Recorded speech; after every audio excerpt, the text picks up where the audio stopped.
faces turned towards me, three of them anxious and worried. Joel, his wife Patty with her stitched lips. Oh God, were the stitches real. Their little daughter Emily. But the fourth face, I gasped, and Joel's hand squeezed mine again hard, reminding me not to speak or scream. Sitting next to Joel was the long-haired man who must have been Uncle Mike, in a worn jean jacket, recognizably the long-haired stick figure drawing from Emily's notebook. But where his eyes should have been were gaping bloody sockets, and his mouth was also stitched with thick black thread. Joel tapped a finger on the table and pointed to the center.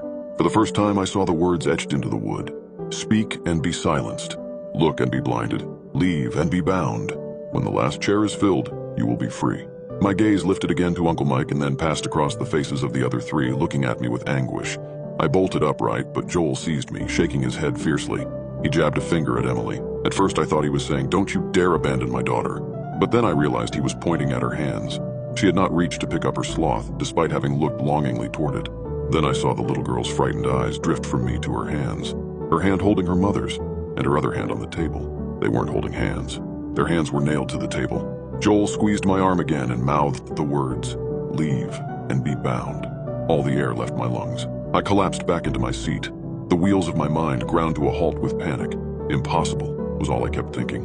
Impossible, impossible. Terror numbed my brain, blocking all rational thought. Who was keeping them captive? Why? And why did their captor sound so familiar? Next to me, Joel still held a grip on my arm, but used his other arm to push the sloth to his daughter. She laid her head down on the plush fur. "Thank you," she mouthed to me. I nodded numbly. I couldn't speak, so I carefully freed my arm from Joel's grip and mouthed slowly, "Are there cameras? How is he watching you?" Confusion on Joel's face. I repeated the mouthed question, and then I started tracing out letters on the table. His gaze followed, and he nodded. In this painstaking way, we were able to have a conversation. Me. Who is he? Joel. We don't know. Me. How long have you been here? Joel and Patty shrugged. Tears from Emily, who only shook her head. Me. Does he always know if you try to leave? More helpless shrugging. Joel eventually conveyed to me that Emily and Uncle Mike were the ones who spotted the path and found the way to the cabin. It looked dilapidated to Joel, but Emily and Uncle Mike thought they heard someone calling from inside. So the whole family entered. That's when they noticed the writing on the table. They were trying to decipher what it meant when it came inside.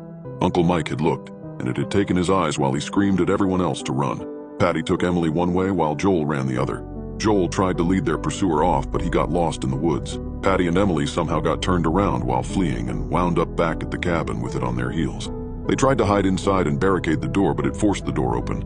By the time Joel returned to the cabin, he found his wife and daughter with their hands nailed to the table, his wife with her mouth sewn shut.